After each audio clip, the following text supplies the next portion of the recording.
The Master's lesson, a journey begins, in a tranquil monastery nestled in the heart of the mountains, where the sound of flowing streams harmonized with the rustle of leaves. There lived an old and wise monk named Master Kavi. His reputation for wisdom and compassion had spread far and wide, attracting many seekers of truth to his humble abode.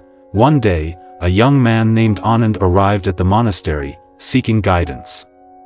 Anand was filled with questions about life, suffering, and the nature of existence. He had wandered for years, searching for answers, but the more he sought, the more lost he felt. He had heard of Master Kavi's teachings and hoped that the venerable monk could help him find the path he so desperately sought. Master Kavi welcomed Anand with a gentle smile and invited him to sit by the lotus pond. The old monk could sense the turmoil in the young man's heart and knew that his journey had been a difficult one. "Master," Anand began hesitantly, "I have come seeking the truth. I have heard that you possess great wisdom and that you can help me understand the mysteries of life. Why is there so much suffering in the world? Why do we face so many trials and tribulations?" Master Kavi looked at Anand with kind, knowing eyes. He paused for a moment, allowing the silence to settle between them like the soft fall of evening dew. Then, in a calm and measured voice, he began to speak. "Anand, the questions you ask are not new. Nor are they easy to answer. Many before you have sought to understand the nature of suffering and the trials that life presents. But to truly grasp these truths, one must first understand that life itself is a journey fraught with challenges, but also rich with opportunities for growth and enlightenment." Master Kavi then gestured to a small path that wound its way through the dense forest, disappearing into the shadows of the tall trees. "Imagine, if you will, that life is like this path," he said. "As you walk along it, you will encounter obstacles, rocks, thorns, and perhaps even wild animals. These represent the trials or calamities that you must face. Some may be minor, while others may seem insurmountable. But each obstacle is an opportunity to learn, to grow stronger, and to move closer to the truth you seek." Anand listened intently, feeling the weight of the Master's words sink into his heart. "But Master," Anand asked, "how do we overcome these trials? How do we find peace amidst the suffering?" Master Kavi smiled gently. "The trials of life are inevitable, Anand. Even the Buddha, who achieved enlightenment, faced many such trials. The key is not to avoid these challenges but to confront them with a clear mind and an open heart. It is through facing our keep nan that we find the path to wisdom and compassion. Each trial is a lesson, a step toward enlightenment." Anand nodded slowly, beginning to understand the deeper meaning behind the Master's words. "Will you teach me, Master?" Anand asked, his voice filled with newfound determination. Master Kavi placed a hand on Anand's shoulder.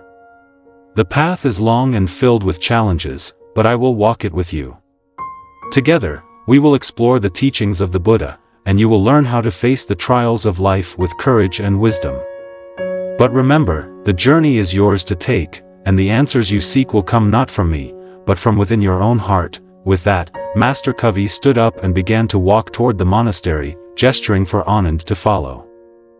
The young man, filled with a sense of purpose, followed the Master, ready to embark on the path of discovery and to face the trials that awaited him with a steady heart. And so, Anand's journey into the teachings of Buddhism began, guided by the wisdom of Master Kavi, and marked by the trials that would shape his understanding of life and lead him closer to the truth. The life of Siddhartha Gautama, known as the Buddha, is often idealized and revered as a paragon of spiritual achievement.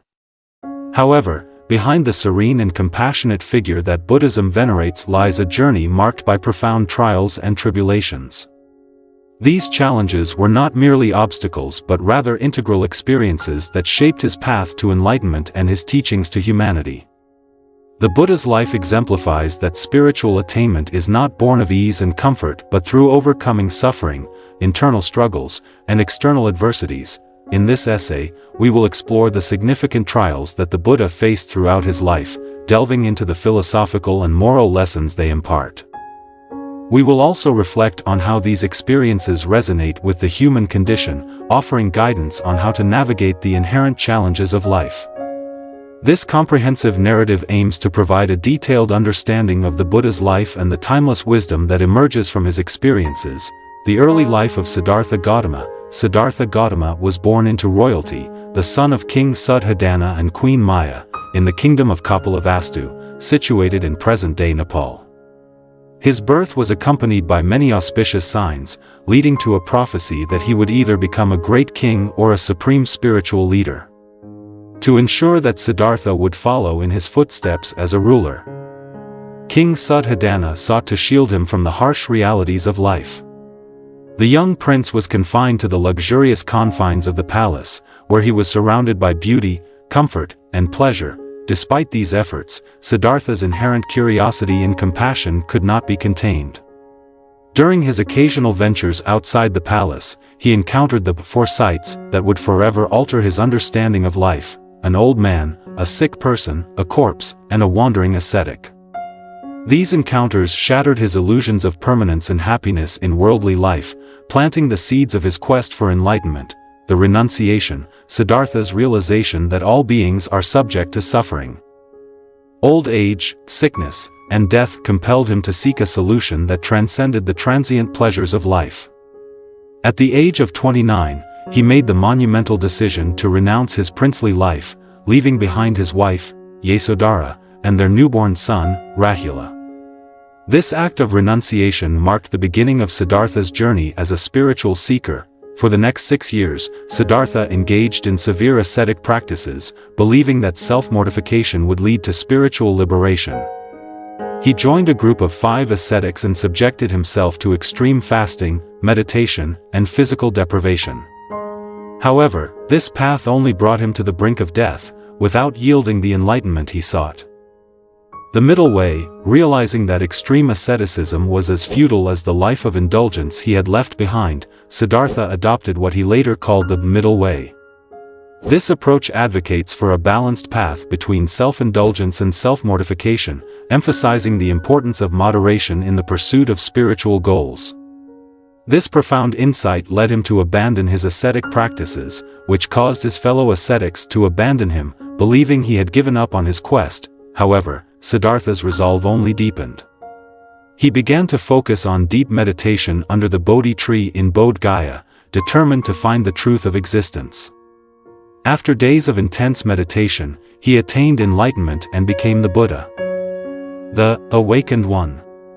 This momentous event marked the culmination of his spiritual journey and the beginning of his mission to teach the Dharma, the path to liberation, to all beings. The one trial, temptation by Mara. Following his enlightenment, the Buddha faced his first significant trial, the temptation by Mara, the embodiment of desire, fear, and death. Mara, realizing that the Buddha's enlightenment would disrupt his control over the world, sought to thwart his mission. He first attempted to seduce the Buddha with visions of his 3 beautiful daughters, representing desire and attachment.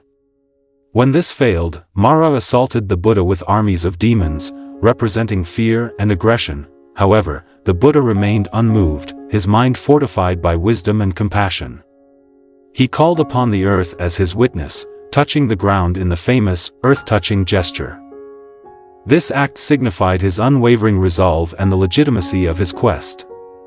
The earth responded, affirming his right to attain enlightenment, and Mara was vanquished. This trial by Mara symbolizes the internal and external forces that seek to distract and derail spiritual progress. The Buddha's victory over Mara demonstrates the power of mindfulness and equanimity in overcoming the temptations and fears that plague the human mind. The 2 trial, the challenge of Akoshina. The Buddha's journey was not solely spiritual, it also involved confronting the hostility and ignorance of others. One of the first challenges came from Akoshina, a Brahmin whose name ironically means, without anger, but who was known for his volatile temper. Upon hearing that the Buddha was reputed to never become angry, Akoshina sought to test this claim. He approached the Buddha and unleashed a torrent of insults and abuse. The Buddha, however, remained calm and composed. After allowing Akoshina to exhaust his anger, the Buddha posed a simple question: if someone offers you a gift and you refuse it, to whom does the gift belong? Akoshina replied, "It belongs to the one who offered it." The Buddha then explained, in the same way, I do not accept your anger and insults, so they remain with you. This exchange illustrates the Buddha's teaching on the power of non-reactivity. By not accepting Akoshina's anger, the Buddha demonstrated that we are not obliged to take on the negativity of others. This principle is central to the practice of equanimity, a key component of the Buddha's teachings. The 3 trial, slandered by Sundari, as the Buddha's following grew, so did the animosity of those threatened by his teachings. One such adversary was Sundari, a follower of rival religious leaders who sought to discredit the Buddha. Sundari was bribed to falsely accuse the Buddha of impropriety, claiming that he had seduced her. She wore a pillow under her clothes to simulate pregnancy and publicly confronted the Buddha during one of his teachings. The Buddha remained serene, responding with the simple truth that only she and he knew the reality of the situation. Eventually, Sundari's deceit was exposed when the pillow slipped, revealing her ruse. Despite the false accusation, the Buddha showed no malice toward Sundari. Instead, he used the incident to teach his followers about the dangers of deceit and the importance of truthfulness. This trial emphasizes the Buddha's commitment to truth and his ability to maintain peace in the face of slander. It also highlights the theme of karma, as Sundari's actions ultimately led to her own downfall. The 4 trial, the anger of Devadatta. One of the most persistent adversaries the Buddha faced was his own cousin, Devadatta. Initially, Devadatta was a devoted follower of the Buddha, but over time, his ambition and jealousy led him to turn against the Buddha. Devadatta sought to take over the leadership of the Sangha, the community of monks, and, when the Buddha refused, he plotted to kill him. Devadatta attempted several times to assassinate the Buddha. He first tried to have the Buddha killed by releasing a drunken elephant, but the Buddha's calm and compassionate presence subdued the animal. In another attempt, Devadatta rolled a large boulder down a hill to crush the Buddha, but it only managed to injure his foot. Despite Devadatta's relentless efforts to harm him, the Buddha did not respond with anger or revenge. Instead, he continued to treat Devadatta with compassion, understanding that his cousin's actions were driven by delusion and suffering. This trial illustrates the Buddha's teachings on forgiveness and the understanding that those who act out of hatred are themselves suffering. The 5 trial, confrontation with the Brahmins of Kosambi. The Buddha's teachings often challenged the established social and religious norms of his time, leading to friction with the Brahmins, the priestly class who held significant power and influence. In the city of Kosambi, the Buddha was confronted by a group of Brahmins who were angered by his growing popularity and the conversion of many people, including Brahmins, to his teachings. The Brahmins attempted to discredit the Buddha by accusing him of leading people astray and undermining the traditional religious practices. They also tried to provoke him by questioning his teachings and spreading false rumors. The Buddha responded to these attacks with calmness and wisdom. He engaged in debates with the Brahmins, not to defeat them, but to clarify his teachings and reveal the truth. Through his patience and skillful communication, the Buddha was able to disarm the hostility of the Brahmins and gain their respect. This trial highlights the importance of right speech and the power of truth in overcoming conflict. The Buddha's ability to remain calm and composed in the face of hostility serves as a model for dealing with difficult situations in our own lives. The 6th trial, the death of his disciples. Throughout his life, the Buddha faced the loss of many of his disciples, which was a source of deep sorrow. One such disciple was Vakali, a monk who was deeply devoted to the Buddha. Vakali became seriously ill, and despite the Buddha's efforts to comfort him, he eventually passed away. The Buddha also experienced the tragic death of a young disciple named Rahula, his own son, who had joined the Sangha at a young age. Rahula's death was particularly painful for the Buddha, as it reminded him of the impermanence of life and the inevitability of suffering. Despite these losses, the Buddha did not succumb to despair. Instead, he used these experiences to deepen his understanding of the nature of suffering and to teach his followers about the impermanence of all things. He emphasized that death is a natural part of life and that true liberation comes from accepting this reality and cultivating detachment from worldly attachments. This trial underscores the Buddha's teachings on impermanence and the importance of developing a deep understanding of the nature of suffering. It also highlights the Buddha's humanity, as he too experienced grief and loss, but he used these experiences to further his spiritual growth.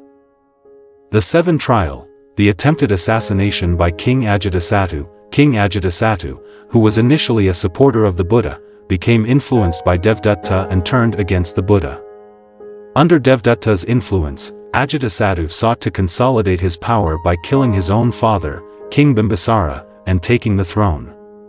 Devadatta then convinced Ajatasattu to eliminate the Buddha, whom he saw as a threat to his rule. Ajatasattu ordered his soldiers to kill the Buddha, but each attempt failed.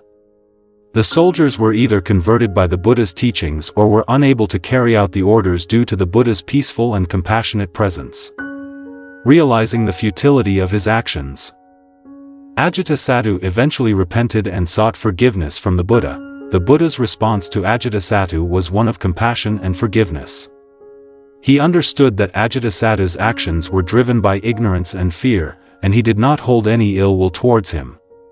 Instead, the Buddha used this opportunity to teach Ajatasattu about the consequences of his actions and the importance of cultivating wisdom and compassion. This trial illustrates the Buddha's ability to remain compassionate and forgiving even in the face of extreme danger. It also highlights the transformative power of the Buddha's teachings, which were able to change the heart of a king who had committed great evil. The Eighth Trial, the Final Illness and Parinirvana. The Buddha's final trial came in the form of a serious illness that would eventually lead to his death, known as the Parinirvana. At the age of 80, the Buddha became gravely ill after consuming a meal that may have been tainted with toxins. Despite his illness, the Buddha remained calm and continued to teach his disciples, using his impending death as an opportunity to impart final teachings on impermanence and the nature of suffering. In his final moments, the Buddha gathered his disciples around him and encouraged them to continue practicing the Dharma after his passing. He reminded them that all compounded things are impermanent and that they should strive diligently for their own liberation. The Buddha's last words were, "All conditioned things are subject to decay. Strive on with diligence." The Buddha's parinirvana is not seen as a tragic event, but rather as the culmination of his life and teachings. It represents the Buddha's complete release from the cycle of birth, death, and rebirth, and his attainment of final liberation. For his followers, the Buddha's death was a profound lesson in the impermanence of all things and the importance of seeking refuge in the Dharma. Conclusion: the life of the Buddha is a testament to the power of wisdom, compassion, and resilience in the face of adversity. The trials he faced were not merely challenges to be overcome, but opportunities for spiritual growth and the deepening of his understanding of the nature of existence. Each trial, whether it was an external attack or an internal struggle, contributed to the Buddha's journey towards enlightenment and his development of the teachings that continue to inspire millions of people around the world. The Buddha's life teaches us that suffering is an inherent part of the human experience, but it is also the catalyst for spiritual awakening.